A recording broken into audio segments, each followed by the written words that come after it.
Welcome back to परीक्षा race YouTube platform. साथियों, क्षमा चाहते हैं देरी के लिए, क्योंकि कुछ ऐसी इमरजेंसी आ गई थी फैमिली में, मेडिकल इमरजेंसी, जिसकी वजह से जो है कुछ दिनों तक ये डिस्कशन रुका रहा।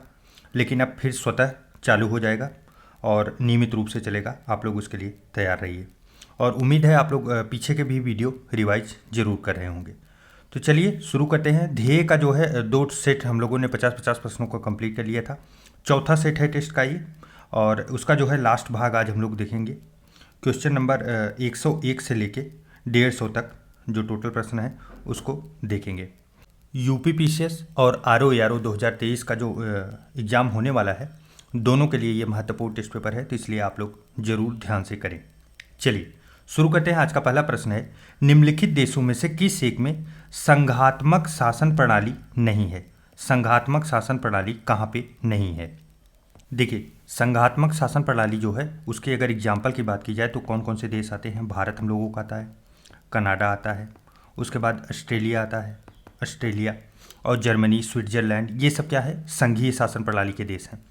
बल्कि वहीं अगर देखेंगे एकात्मक शासन प्रणाली के, तो ब्रिटेन, फ्रांस और चीन आते हैं।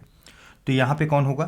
United kingdom. देखिए, यूके जो है यह संघात्मक शासन प्रणाली का देश नहीं है, बल्कि किसका देश है? यह जो है एकात्मक, किसका है? एकात्मक शासन प्रणाली का देश है, एकात्मक। तो सही जवाब क्या बनेगा? Option number B. चलिए नेक्स्ट है, संघीय राज्यों के लिए द्विसदनी व्यवस्था अत्यंत आवश्यक है। क्या ये कथन सही है? बताइए। जी हाँ, यह कथन जो है पूरी तरीके से सही है। संघीय राज्यों के लिए जो है द्विसदनी व्यवस्था आवश्यक होती है और ये राज्यों की समानता के सिद्धांत को परिपुष्ट करते हैं। यह भी जो है कारण भी जो है पूरी तरीके से सही है और एक दूसरे को डिफाइन कर रहा है। तो सही जवाब क्या बनेगा? Option number A. चलिए नेक्स्ट है, राज्यपाल अपने क्षमादान की शक्तियों का प्रयोग करता है। राज्यपाल क्षमादान की शक्ति का प्रयोग कौन से आर्टिकल के थ्रू करते हैं? बताइए। काफ़ी आसान सा प्रश्न है, कई बार आ चुका है। तो आर्टिकल 161 अनुच्छेद 161 के अंतर्गत करते हैं राज्यपाल। चलिए नेक्स्ट, निम्नलिखित में से किस अनुच्छेद के अंतर्गत संसद को नागरिकता के संबंध में विधि बनाने की शक्ति प्रदान की गई है? संसद को, किसको? संसद को। आपको पता होगा नागरिकता के ऊपर जो है कोई अगर कानून बना सकता है तो कौन बना सकता है? संसद बना सकता है। और नागरिकता के संबंध में विधि बनाने की शक्ति कौन से आर्टिकल में समाहित की गई है? तो यह है अनुच्छेद 11। सही जवाब क्या बनेगा? Option number B. चलिए नेक्स्ट देखते हैं, निम्नलिखित में से किसको किनको अनुच्छेद 21 के उल्लंघन के अंतर्गत सम्मिलित किया जाता है? अनुच्छेद 21। अनुच्छेद 21 पढ़ने के बाद तुरंत क्या दिमाग में आता है? प्राण एवं दैहिक स्वतंत्रता की बात की जा रही है। कौन से भाग 3 में है? भाग 3 में है, मौलिक अधिकार का भाग है अनुच्छेद 21 जो है। देखिए, पहला है, यदि किसी अभियुक्त पर मुकदमा चलाने में राज्य असाधारण विलंब करता है, तो क्या इसके अंतर्गत आएगा? जी हाँ, यह आएगा। नेक्स्ट है, किसी प्रमाणित पागल को कारावास का दंड दिया जाता है, इसके लिए भी जो है अनुच्छेद 21 इसके अंतर्गत भी आएगा। और यदि किसी नागरिक का पासपोर्ट अनिश्चित काल के लिए जब्त किया जाता है, तो यह भी जो है अनुच्छेद 21 के अंतर्गत ही आएगा। तो क्या होगा सही जवाब? सही जवाब बनेगा ऑप्शन नंबर डी। चलिए नेक्स्ट है, देखिए अनुच्छेद 21 और अनुच्छेद 19, ये दो के दोनों अनुच्छेद जो है ना अपने आप में बहुत कहते नहीं गागर में सागर हैं। तो बस इनको एक बार आप समझ लीजिए तो सारी चीज़ें आप घुमा फिरा के समझ सकते हैं कि इसमें क्या क्या समाहित किया गया। नेक्स्ट है, निम्नलिखित संवैधानिक संशोधनों में से कौन सा एक लोकसभा एवं राज्य विधानसभा में अनुसूचित जातियों एवं अनुसूचित जनजातियों के आरक्षण से संबंधित है? कहाँ के लिए? लोकसभा के लिए और राज्य का विधानसभा के लिए। तो बताइए कौन सा संशोधन था? यह संशोधन था 69वां, 69वां नहीं 79, 80 जो होगा सही जवाब बनेगा ऑप्शन नंबर ए 79 संविधान संशोधन। यह कब हुआ था? तो यह 1999 में 1999 में हुआ था। चलिए नेक्स्ट देखिए, कथन कारण का प्रश्न है, सर आइवर जेनिंग्स ने भारतीय संविधान को वकीलों का स्वर्ग कहा है। क्या ये कथन सही है? कहीं न कहीं आपको जरूर मिला होगा, यह कथन पूरी तरीके से सही है। दूसरा है, भारतीय संविधान सभा में वकीलों का वर्चस्व था। क्या ये कथन सही है? देखिए, यह कथन जहाँ तक मुझे स्टेटमेंट में या अभी तक मैंने रीडिंग जगह जगह से पॉलिटी की है, मुझे तो यह कथन पूरी तरीके से सही लगता है, लेकिन अब पता नहीं क्यों टेस्ट पेपर में इसको गलत कहा गया है। क्योंकि देखिए संविधान सभा में वकील, आप नेहरू से लेके आप जितने लोग देखेंगे तो वकील काफ़ी थे, कई लोग थे, और उनका वर्चस्व माना जाता है कि वो उनकी संख्या ज़्यादा थी। तो इस हिसाब से देखें तो मेरे हिसाब से तो कथन जो है पूरी तरीके से ए होना चाहिए, लेकिन चूंकि आंसर में सी दिया गया है, अगर किसी को कोई एक्स्ट्रा इन्फॉर्मेशन इसके बारे में कहीं कोई पुस्तक में मिलती है तो कोट करके कमेंट आप लोग जरूर कीजिएगा। वैसे ओवरऑल मुझे तो पूरा उम्मीद है कि आंसर ए होगा। चलिए नेक्स्ट, अनुच्छेद 75 में व्यक्तिगत उत्तरदायित्व का सिद्धांत वर्णित है, जिसके अनुसार पहला है मंत्री राष्ट्रपति के प्रसाद पर्यंत अपने पद पर बने रहेंगे। क्या यह होता है? जी हाँ, यह होता है, यह सही होगा। दूसरा है राष्ट्रपति किसी भी मंत्री को उस समय भी पद से हटा सकते हैं जब वह मंत्रिपरिषद को लोकसभा में विश्वास मत प्राप्त हो। क्या ये सही है? जी हाँ, यह भी सही है, क्योंकि हटाएंगे राष्ट्रपति ही, भले से मंत्रिपरिषद या प्रधानमंत्री का अनुमोदन हो या उनकी तरफ से सूचना जाए, लेकिन हटाने का कार्य तो राष्ट्रपति ही करते हैं। तो दो के दोनों कथन सही हैं, और इस प्रकार से अगर देखा जाए सही उत्तर तो सही जवाब ऑप्शन नंबर सी होगा, ए बी दोनों।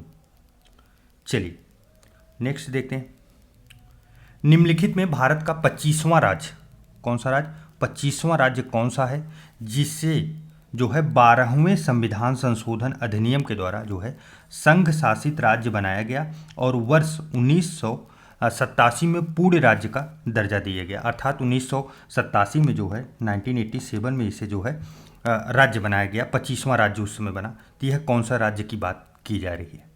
तो बताइए कौन सा राज्य है? यह पूरी बात जो है गोवा के बारे में की जा रही है। किसके बारे में? गोवा। और आपको एक फैक्ट बताते हैं, गोवा जो है ना पुर्तगालियों से कब छुड़ाया गया था? 1961 में, 1961 में। कहीं एक बार प्रश्न पूछा भी गया था, 1961 में जो है पुर्तगालियों से गोवा को मुक्त कराया गया था। चलिए नेक्स्ट है, संविधान संशोधन विधेयक के संबंध में संयुक्त अधिवेशन नहीं बुलाया जा सकता। क्या ये कथन सही है? जी हाँ, यह पूरी तरीके से सही है। कई बार ऐसा प्रश्न हम लोगों ने किया भी है। संयुक्त अधिवेशन किसके लिए होता है? सिर्फ किसके लिए? साधारण विधेयक जो होते हैं उसके लिए संयुक्त अधिवेशन का प्रावधान है। संविधान संशोधन विधेयक संसद के दोनों सदनों द्वारा अलग अलग विशेष बहुमत से पारित होना चाहिए। तो बताइए क्या ये सही है? जी हाँ, यह भी पूरी तरीके से सही है। और क्या होगा व्याख्या? ए और दोनों सही हैं, एक दूसरे को डिफाइन भी कर रहे हैं। चलिए निम्नलिखित में से कौन सा भारतीय संविधान में एकात्मक संविधान के प्रमुख लक्षणों में से एक नहीं है? देखिए एकात्मक संविधान की जो विशेषताएं हैं और संघीय संविधान की जो जो विशेषताएं हैं आप उन्हें एक बार अपनी पुस्तक में जरूर देख लीजिएगा। यहाँ से प्रश्न कई बार बनते हैं और कन्फ्यूजन करने के लिए समाहित किए जाते हैं। तो बताइए एकात्मक संविधान के प्रमुख लक्षणों में से कौन सा एक नहीं है? देखिए अगर इसे आप साधारण शब्दों में समझना चाहें तो आप ऐसे समझ सकते हैं, एकात्मक मतलब एक लोग के पास शक्ति केंद्रित हो रही। अगर ऐसे सोचेंगे तो आप जल्दी आसानी से कर लेंगे। देखिए राज्यपाल की राष्ट्रपति द्वारा नियुक्ति, राज्यपाल को नियुक्त करते हैं राष्ट्रपति, राज्य के मुखिया तो राज्यपाल ही हैं, उनकी नियुक्ति राष्ट्रपति करते हैं। तो क्या हुआ? इसके ऊपर केंद्र का पूर्व कंट्रोल है। तो ये क्या हुआ? एकात्मक, एक लोगों के पास सत्ता जा रही है। तो यह तो सही होगा, यह एकात्मक लक्षण है। दूसरा है आपातकालीन उपबंध। देखिए आपातकाल आ गया, राज्य की सारी मशीनरी फेल, केंद्र के हाथ में पूरी तरह पावर आ गई, मतलब एक लोगों के पास पावर चली गई, यह भी पूरा हो गया। तीसरा है संविधान की सर्वोच्चता। देखिए जब भी संविधान की सर्वोच्चता होगी, संविधान में क्या है? दोनों लोगों को अधिकार दिए गए हैं, अलग अलग अधिकार दिए गए हैं, तो इसमें तो नहीं आएगा। चौथा देखिए अखिल भारतीय सेवाएं, आपको पता होगा आईपीएस, आईएएस और आईएएफएस जो सेवाएं बनाई गई हैं, अखिल भारतीय सेवाएं, आपको पता होगा वो भले से राज्य में आ रहे हैं लेकिन रिस्पॉन्सिबिलिटी उनकी किसके पास है? केंद्र के पास है। केंद्र ही उन्हें हटा सकता है, उनको पदमुक्त कर सकता है। बाकी यहाँ से वहाँ ट्रांसफ़र करने के लिए भले से राज्य कुछ कंट्रोल करे, लेकिन पूरी तरह से कंट्रोल केंद्र के अंतर्गत ही आते हैं। इसमें भी सत्ता पूरी तरह से केंद्र के पास जा रही है। तो इसमें से जो नहीं है वो है संविधान की सर्वोच्चता। सही जवाब क्या बनेगा? Option number C. चलिए नेक्स्ट है, संविधान के अनुच्छेद 14 में वर्णित विधि के शासन को निम्नलिखित में से किस वाद में संविधान का आधारभूत ढांचा घोषित किया गया? बताइए अनुच्छेद 14 की बात की जा रही है, विधि के शासन को आधारभूत ढांचा कब घोषित किया गया था? तो वह केस था मिनर्वा मिल्स बनाम भारत संघ। सही जवाब क्या बनेगा? Option number A. अच्छा यह जो है मिनर्वा मिल्स बनाम भारत संघ जो है यह कब हुआ था? तो यह जो है 1980 में। कब हुआ था? 1980 में। सही जवाब बनेगा ऑप्शन नंबर ए। चलिए नेक्स्ट देखिए, विषय दिए गए हैं और शासन परिषद अधिनियम कौन सा सुमेलित नहीं है, गलत कौन सा है, यह पूछा जा रहा है। पहला है महिलाओं को मताधिकार भारत शासन अधिनियम 1919 से दिया गया था। यह कथन पूरी तरीके से सही है और फैक्ट के रूप में आप लोग याद भी रखिए। प्रांतों में शासकीय बहुमत की समाप्ति भारत परिषद अधिनियम 1909, यह भी सही है। तीसरा है भारत परिषद की समाप्ति भारत शासन अधिनियम 1919, क्या ये सही है? जी नहीं, ये गलत है। यही कथन हम लोगों का सही होगा क्योंकि ये गलत मिल गया, क्योंकि यह भारत शासन अधिनियम 1919 न होकर कब है? 1935 में हुआ था। और उसके बाद संघीय न्यायालय की स्थापना भारत शासन अधिनियम 1935, यह भी सही है। चलिए नेक्स्ट देखते हैं। राष्ट्रपति द्वारा राष्ट्रीय आपातकाल की घोषणा मंत्रिमंडल के लिखित प्रस्ताव द्वारा ही किया जाएगा। यह लिखित सूचना की अनिवार्यता को किस संविधान संशोधन द्वारा जोड़ा गया? बताइए। मंत्रिमंडल की लिखित प्रस्ताव के द्वारा ही आपातकाल घोषित होगा, यह कब जोड़ा गया? देखिए अनुच्छेद 352, 3 प्रकार की चीजें दी गई है राष्ट्रपति के हाथ में। क्या क्या दिया गया है? युद्ध हो, जब कभी युद्ध हो, क्या हो, उसके बाद बाह्य आक्रमण हो, बाह्य आक्रमण, और क्या हो? सशक्त विद्रोह हो, सशस्त्र विद्रोह हो। यह 3 प्रकार से ही जो है आपातकाल की घोषणा की जा सकती है। और यह तीनों जब समाहित किया गया राष्ट्रपति के हाथों के द्वारा कि उन्हें मंत्रिमंडल का सलाह मानना महत्वपूर्ण है, यह है 44वें संविधान संशोधन के द्वारा। तो सही जवाब क्या बनेगा? Option number B. और यह 44वां संविधान संशोधन कब आया था? यह एक महत्वपूर्ण फैक्ट है, बताइए। यह आया था 1978 में, 1978 में। 42वां 44वां ये सब एकदम आप रट जाइए, महत्वपूर्ण है। नेक्स्ट है मौलिक अधिकार हमारे अन्य अधिकारों से भिन्न है, क्या ये कथन सही है? बताइए। जी हाँ, मौलिक अधिकार जो है वो अन्य अधिकार से भिन्न है। मौलिक अधिकारों की गारंटी एवं सुरक्षा एवं स्वयं भारत का संविधान देता है, इसीलिए भिन्न भी है। तो सही कथन क्या होगा? सही कथन और कारण एक दूसरे को मैच भी कर रहे हैं, तो सही जवाब क्या बनेगा? ऑप्शन नंबर ए होगा। चलिए निम्न में से किस एक में द्विसदनी प्रणाली नहीं है? बताइए। अमेरिका, चीन, भारत, ब्रिटेन, कहाँ पे 2 सदन नहीं चलते? तो देखिए 2 सदनी प्रणाली आपके अमेरिका में भी है, भारत में है, ब्रिटेन में है। तो एक जगह नहीं है, वो है कौन? चाइना में। सही जवाब क्या बनेगा? Option number C. देखिए प्रथम दृष्टया यह क्वेश्चन देखने के बाद अमेरिका के ऊपर कन्फ्यूजन बनता है, लेकिन अमेरिका जो है नहीं होगा क्योंकि वहाँ पे भी 2 सदन है और एक सीनेट है शायद, एक कांग्रेस है, ऐसे ही 2 हैं। एग्जैक्ट किसी को याद हो तो कमेंट करके जरूर बताएं। नेक्स्ट है सीमा पारी भारतीय नागरिकता OCI निम्नलिखित में से किस देश को छोड़कर अन्य सभी देशों के नागरिकों भारतीय मूल के लिए है? महत्वपूर्ण है, अभी जल्द ही इसके बारे में अमेंडमेंट आया था तो काफ़ी विवाद भी हुआ था 1-1.5 साल का बीच का। तो आप बताइए। देखिए जून 2005 में, कब की बात की जा रही है? जून 2005 में। देखिए जो मैं बात कर रहा था वो अभी लेटेस्ट में हुआ था, कानून पहले का ही है। जून 2005 में नागरिकता संशोधन अध्यादेश आया, 2005 की उद्घोषणा हुई। इसमें यह प्रावधान जोड़ा गया कि कोई भी भारतीय मूल का नागरिक जो है, जो किसी ऐसे देश में रह रहा है जहां दोहरी नागरिकता का प्रावधान है, दोहरी नागरिकता की 2 जगह की नागरिकता ली जा सकती है। बात पे ध्यान दीजिएगा क्योंकि आपको पता है भारत में ऐसा प्रावधान नहीं है कि दोहरी नागरिकता ले। जैसे हम लोग इंडियन हैं, किसी दूसरे देश का अगर विदाउट वेरिफिकेशन ले ले, वैसे तो लेना अनुमति ही नहीं है, लेकिन फिर भी वेरिफिकेशन के बाद कहीं की नागरिकता दी जा सकती है, हमें ले सकते हैं। अगर यहाँ से हमको पूरी तरह से क्लीन चिट मिल गया कि आप वहाँ की नागरिकता ले सकते हैं, आपकी यहाँ की नहीं खोएगी, तब जाके आपको मिलेगी, नहीं तो पूरी तरह से दूसरी जगह की हट जाती है। तो यही बात की जा रही है कि दूसरे देश में जहाँ दोहरी नागरिकता का प्रावधान है, सीमा पारी भारतीय नागरिक प्राप्त कर सकता है, वह भी भारत का नागरिक बन सकता है। इसके तहत 2 देशों को हटाया गया था, वह दोनों देश थे पाकिस्तान और बांग्लादेश। तो सही जवाब क्या बनेगा? देखिए पाकिस्तान और बांग्लादेश दोनों कहाँ पे हैं? तो ऑप्शन नंबर सी में देखिए पाकिस्तान और बांग्लादेश को छोड़कर अन्य सभी देशों के लिए यह प्रावधान खुला था। तो सही जवाब ऑप्शन नंबर सी होगा। चलिए नेक्स्ट है संविधान में वर्णित निम्नलिखित में से किस अनुच्छेद को क्रियान्वित करने हेतु संसद द्वारा बंधुआ मजदूरी प्रणाली अधिनियम 19, देखिए अधिनियम आप लोग याद रखिए, महत्वपूर्ण है ये, बंधुआ मजदूरी प्रणाली अधिनियम 1976 पारित किया गया था? तो बताइए कौन सा आर्टिकल है? आर्टिकल 23। आर्टिकल 23 में क्या लिखा गया है? मानव दुर्व्यापार एवं बालात श्रम का प्रतिषेध किया गया है। उसी के थ्रू जो है यह जो है अधिनियम जो है पारित किया गया था। सही जवाब ऑप्शन नंबर सी होगा। नेक्स्ट है, निम्नलिखित में से किसी एक प्रकार की स्वतंत्रता का उल्लेख जो है अनुच्छेद 25 के अंतर्गत समाविष्ट नहीं है? बताइए। देखिए, स्वतंत्रता का आर्टिकल है, इसलिए हमें उम्मीद है कि आपको याद होना चाहिए। अनुच्छेद 25 से लेकर 28 तक किसके बारे में बात की जा रही है? 25 से लेकर 28 तक धार्मिक स्वतंत्रता की बात की जाती है। अब इसमें देखिए, अंतःकरण की स्वतंत्रता, यह तो इसमें समाहित किया गया है। धर्म को मानने एवं आचरण करने की स्वतंत्रता, कोई किसी भी धर्म को मान सकता है, उसके बारे में आचरण कर सकता है, सही है। तीसरा है धर्म प्रचार करने की स्वतंत्रता, भाई हमारा धर्म है, हम उसको बढ़ाना चाहते हैं, हम घटाना चाहते हैं, वो हमारी स्वतंत्रता होनी चाहिए। नेक्स्ट है बलपूर्वक धर्म परिवर्तन करने की स्वतंत्रता। बताइए, यह किसी को नहीं पता हो तब भी आप देख सकते हैं, यह एक पूरी तरीके से गलत स्टेटमेंट लग रहा है। बलपूर्वक एक शब्द जो है यह बहुत बड़ा अपने आप में है और ऐसा किसी प्रावधान में नहीं लिखा जाएगा और संविधान में तो बिल्कुल भी नहीं। तो सही जवाब क्या बनेगा? Option number D. नेक्स्ट है, अनुच्छेद 15(5) के माध्यम से निजी शिक्षण संस्थानों में छात्रों के प्रवेश के लिए स्थानों के आरक्षण का प्रावधान जोड़ा गया था। तो बताइए, कौन से संशोधन के द्वारा जोड़ा गया था? तो वह संशोधन था 93वां संविधान संशोधन।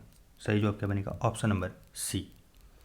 नेक्स्ट देखिए, अनुच्छेद और राज्य, कई बार मैं बता भी चुका हूँ, आप लोग 371 के जितने राज्य हैं उन्हें जरूर से जरूर याद कर लीजिए, क्योंकि यहाँ से प्रश्न बनते हैं। देखिए, संविधान के भाग 21 में इनका जिक्र किया गया है और 370 भी था, आपको पता है, जम्मू कश्मीर वाला पूरी तरीके से हटा दिया गया, समाप्त किया गया। 371 से लेकर 371 जहाँ तक, जहाँ जिसे आप जे कह सकते हैं इंग्लिश में, जे तक के प्रावधान इसमें समाहित किए गए हैं।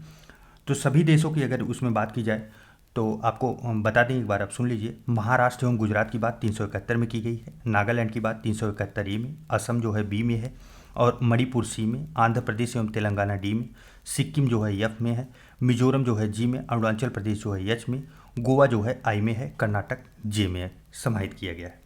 यहाँ पे देखिए 371 ई में जो है सिक्किम का जिक्र किया गया है, जो कि गलत है। यहाँ सिक्किम न किसके, आंध्र प्रदेश की बात की जा रही है। सिक्किम न होकर क्या होगा?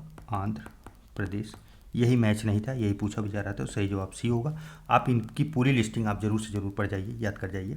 किसी के पास फैक्चुअल की बुक हो या तो घटना चक्र की जो जीके की या करंट की बुक होती है, आप लोग बोलिएगा तो मैं टेलीग्राम पे भी अपलोड कर दूंगा पूरी लिस्टिंग, आप लोग देख लीजिएगा। चलिए, भारतीय संविधान के अनुच्छेद 1 में भारत को माना गया है, क्या माना गया है? संघीय राज्य या राज्यों का संघ? मुझे उम्मीद है आगे के प्रश्न, आगे के स्टेटमेंट पढ़ने की जरूरत ही नहीं पड़ेगी, क्योंकि आपको इतनी बार पढ़े होंगे कि इसमें से जरूर आपको याद होना चाहिए। और सही जवाब क्या बनेगा? राज्यों का संघ कहा गया है, संघीय राज्य भारत नहीं है बल्कि राज्यों का संघ है। तो सही जवाब ऑप्शन नंबर बी है और यह आर्टिकल 1 में ही कहा गया है। अगर आपने नहीं पढ़ा अभी तक तो आप जाके फिर से पढ़िए, क्योंकि संविधान का पहला आर्टिकल अगर आप नहीं पढ़े हैं अभी तक तो आपका बहुत कुछ छूट गया है। भारत अपने आंतरिक एवं बाह्य सभी मामलों में पूर्णतः स्वतंत्र है, यह भाव संविधान में कहाँ मिलता है? देखिए, कितना स्टेटमेंट कितना बढ़िया से घुमा के दिया गया है। आंतरिक एवं बाह्य सभी मामलों में पूर्णतः स्वतंत्र है, अर्थात अपना डिसीजन भारत खुद लेगा, यह कहाँ समाहित किया गया है संविधान में? बताइए। यह समाहित है उद्देशिका अर्थात प्रिएम्बल में। सही जवाब क्या बनेगा? Option number C. उद्देशिका तो कई स्कूलों में मैंने देखा था कुछ शॉर्ट्स वीडियो में कि कई स्कूलों में जो है इसे प्रेयर के रूप में प्रयोग किया जाता है, मुझे बहुत अच्छा लगा और उम्मीद करते हैं भावी सभी स्कूलों में जो है भविष्य में इनको चलाना चाहिए, क्योंकि उसको अगर नहीं पता रहेगा तो बाकी सारी चीज़ें जान के क्या करेंगे। निम्नलिखित में से कौन सा भारत के संविधान के मूल अधिकारों भाग 3 का अंश नहीं है? बताइए। देखिए, मूल अधिकार की बात की जा रही है। मानव दुर्व्यापार और बालाश्रम का प्रतिषेध, अभी ऊपर ही हम लोगों ने देखा, यह मूल अधिकार भाग 3 में ही समाहित किया गया है, तो यह तो नहीं होगा, यह अर्थात यह सही है। नेक्स्ट है कारखानों में बालकों के नियोजन पर प्रतिषेध, कारखानों में, तो बताइए क्या यह जिक्र किया गया है? जी हाँ, यह भी जो है मूल अधिकार में समाहित किया गया है। नेक्स्ट है उद्योगों के प्रबंधन में श्रमिकों की सहभागिता, यह बताइए इसका जिक्र कहाँ किया गया है? यह मूल अधिकार में नहीं है, आंसर यही होगा हम लोगों का, यह मूल अधिकार में न समाहित करके कहा गया है डीपीएसपी अर्थात नीति निदेशक तत्व में समाहित किया गया है। आर्टिकल कौन सा है? आर्टिकल जो है 43 का में इसका जिक्र किया गया है, किसका? उद्योगों के प्रबंधन में श्रमिकों की सहभागिता। चलिए नेक्स्ट, व्यक्तिगत स्वतंत्रता के अधिकार के लिए निम्नलिखित में से कौन सी रिट याचिका दायर की जाती है? व्यक्तिगत अर्थात किसी एक मूल व्यक्ति के बारे में बात की जा रही है, तो कौन सी रिट है? तो बताइए कौन सी है? वह है बंदी प्रत्यक्षीकरण। सही जवाब क्या बनेगा? Option number A. आप लोग इसकी अंग्रेजी भी जानते रहिए, हैबियस कार्पियस, हैबियस कार्पस, ऐसे भी लिख के आ सकता है। यूपीपीसीएस ये भी काम करता है, इसे हिंदी मान लेंगे वो। ये क्या है? ये देवनागरी में लिखी गई, देवनागरी लिपि में लिखी गई अंग्रेजी का सेंटेंस है, लेकिन उसे वो हिंदी मान लेंगे। ऐसे लिख देंगे तो कन्फ्यूजन बढ़ जाएगा। इसलिए आप जो मूल शब्द होते हैं, महत्वपूर्ण होते हैं, उन्हें आप जरूर याद रखिए। अप्रैल 2022 में संयुक्त राष्ट्र निर्वहनी विकास समाधान नेटवर्क UNSDSN द्वारा जारी विश्व प्रसन्नता रिपोर्ट, पहला फैक्ट महत्वपूर्ण कि कौन जारी कर रहा है? संयुक्त राष्ट्र के द्वारा जारी की जा रही है। और कौन सा? ये जो निर्वहनी विकास समाधान नेटवर्क, पूरी तरीके से आप इसका नाम याद रखिए। यह विश्व प्रसन्नता रिपोर्ट जारी करती है 2022 में, जो इसका जारी हुआ था। इसमें से पूछे जा रहे हैं स्टेटमेंट, आप आगे बताइए। सबसे खुशहाल देशों की सूची में न्यूजीलैंड प्रथम स्थान पर है, क्या ये सही है? बताइए। देखिए, न्यूजीलैंड सबसे ज़्यादा खुशहाल नहीं था। सबसे खुशहाल देश कौन था? फिनलैंड था। कौन था? फिनलैंड। तो पहला स्टेटमेंट तो गलत हो गया। दूसरा है, इस सूची में भारत का स्थान जो है कितना है? 136, 136वां है, यह कथन सही है। तीसरा है, दक्षिणी सूडान विश्व का सबसे कम खुशहाल देश है, तो क्या ये कथन सही है? जी नहीं, दक्षिणी सूडान न रख के किसे दिया गया था? अफगानिस्तान को। किसको? अफगानिस्तान। यह भी जो है गलत है। सत्य कथन हम लोगों से पूछा जा रहा है, तो सत्य कथन क्या होगा? सही जवाब केवल दो होगा, ऑप्शन नंबर बी। महत्वपूर्ण चीज़ें 2-3 है। यूनाइटेड नेशन की रिपोर्ट है, विश्व प्रसन्नता रिपोर्ट, पहले नंबर पे फिनलैंड है, भारत 136वें स्थान पे है, और अफगानिस्तान एकदम लास्ट में था। और इसका जो रैंक की बात की जाए लास्ट की, 146 है, 146वां। चलिए नेक्स्ट। गिलबर्ट एफ हैगबो को मार्च 2022 में अंतर्राष्ट्रीय श्रम संगठन का 11वां महानिदेशक के रूप में चुना गया है। वह किस अफ्रीकी देश के निवासी हैं? देखिए, थोड़ा सा पुराना भले से हो गया मार्च 2022 का, लेकिन मुझे जहाँ तक उम्मीद है यह प्रश्न बहुत बहुत महत्वपूर्ण है।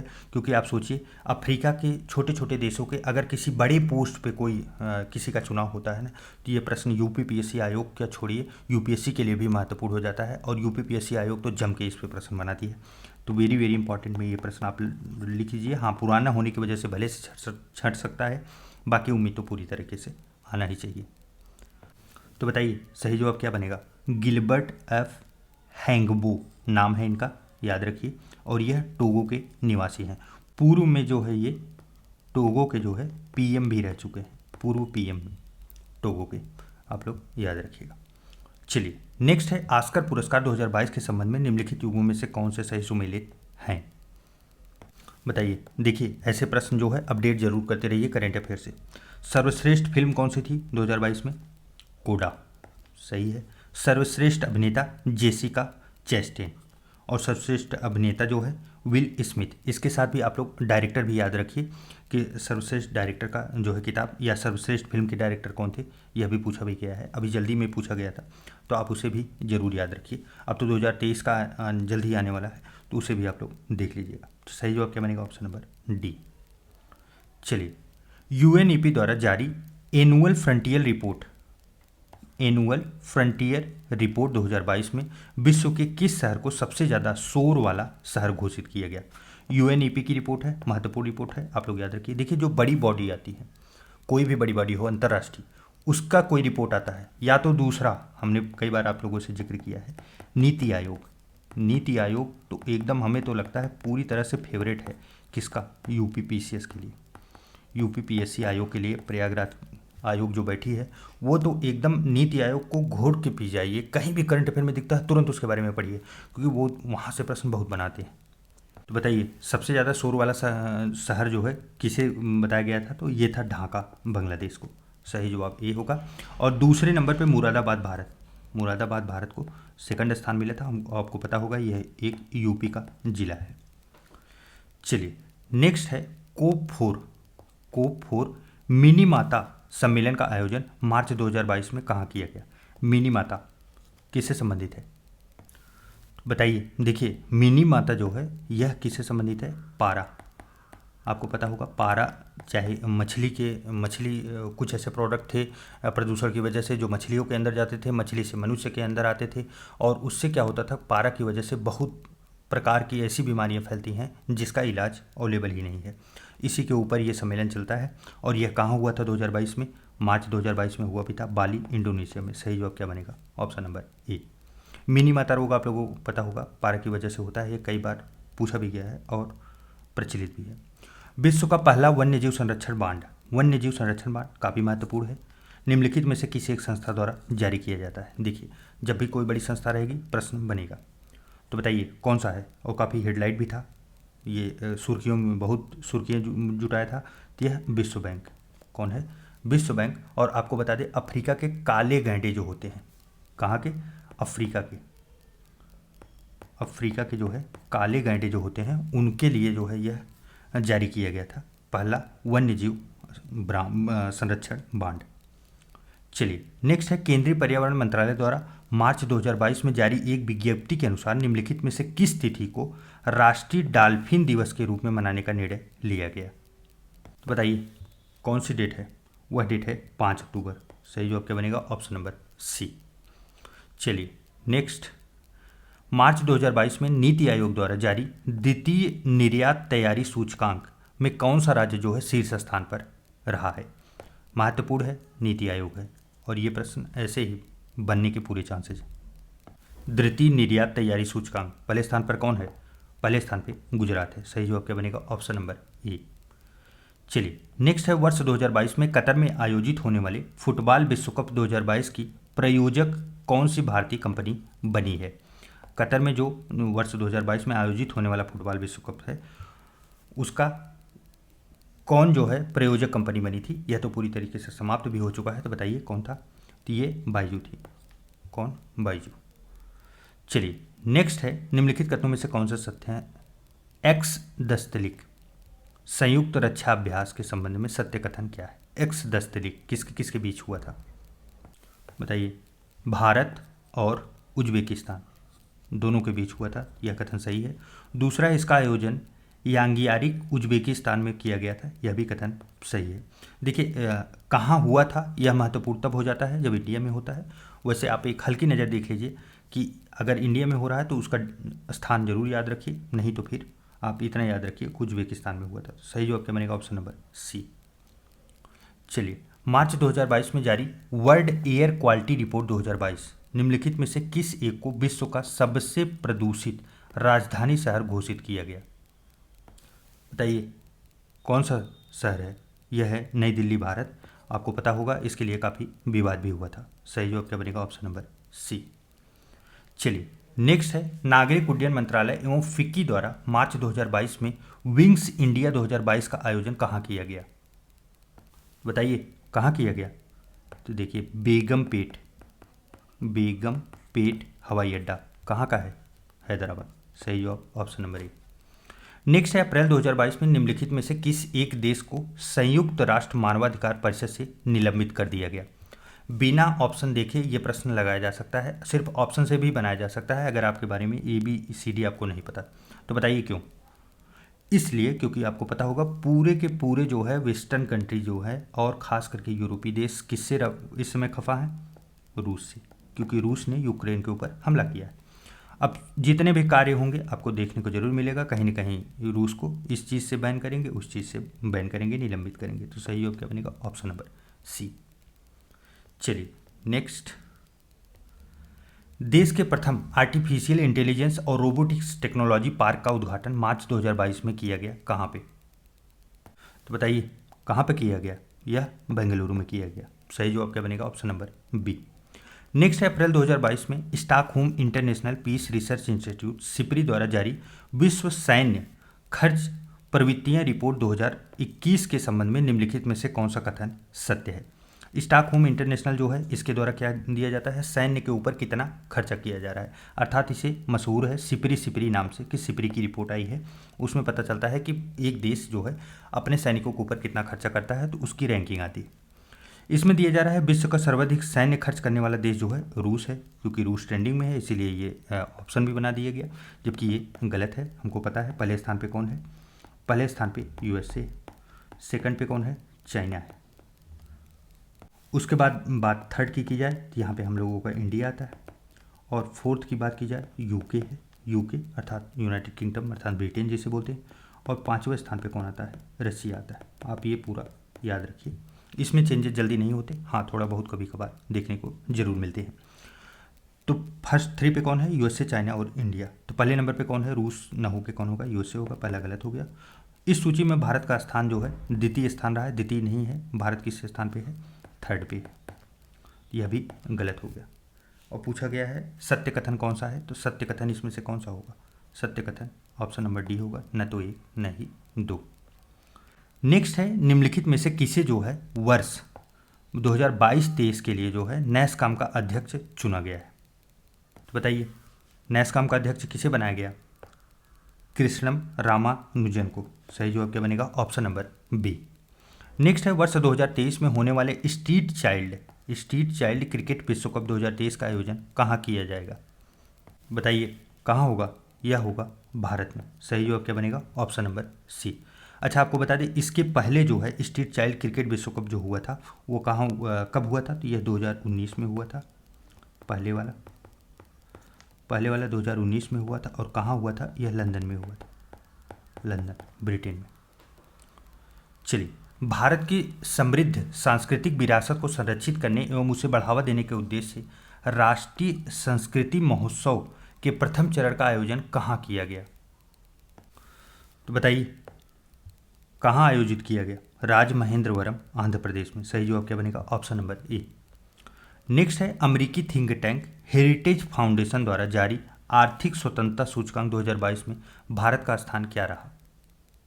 बताइए, तो भारत का स्थान 131वां है। पहले स्थान पे बात की जाए किसका है, तो यह सिंगापुर। और उसके बाद लास्ट अगर बात की जाए, लास्ट कौन है, तो यह है उत्तर कोरिया अर्थात नॉर्थ कोरिया। चलिए नेक्स्ट, रेलवे अनुसंधान डिजाइन एवं मानक संगठन RDSO द्वारा ट्रेनों के संचालन में सुरक्षा को बढ़ावा देने के लिए किस एक स्वदेशी प्रणाली की शुरुआत की गई। कई बार था, पिछली बार काफ़ी ट्रेंडिंग में था ये प्रश्न, बताइए। तो वो है कवच।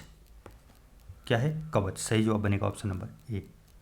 नेक्स्ट है 22 मार्च 2022 को मनाए गए विश्व जल दिवस। विश्व जल दिवस की मुख्य विषय वस्तु क्या थी।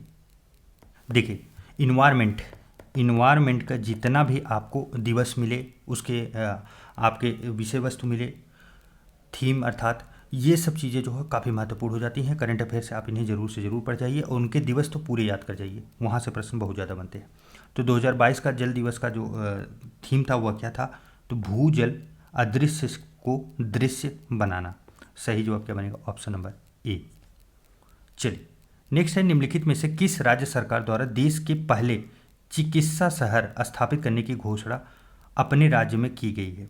चिकित्सा शहर स्थापित किया जाएगा, वह कौन सा राज्य है जो ऐसा करना चाहता है, बताइए। तो वो है महाराष्ट्र। सही जवाब क्या बनेगा, ऑप्शन नंबर बी। चलिए नेक्स्ट है निम्नलिखित महिला क्रिकेटरों में से कौन एक अंतर्राष्ट्रीय क्रिकेट में 250 विकेट हासिल करने वाली प्रथम महिला गेंदबाज बनी है। महत्वपूर्ण प्रश्न है, बताइए। यह कौन है, ये हैं झूलन गोस्वामी, हम लोगों के भारत की गेंदबाज। महत्वपूर्ण है, इंपॉर्टेंट फैक्ट। नेक्स्ट है मार्च 2022 में देश का सबसे बड़ा EV charging station, EV charging electric vehicle charging का जो स्टेशन होता है, कहाँ पर स्थापित करने की घोषणा की गई है। सबसे बड़ा अर्थात वहाँ पे कई गाड़ियाँ एक साथ इलेक्ट्रिक चार्जिंग की जा सकती है।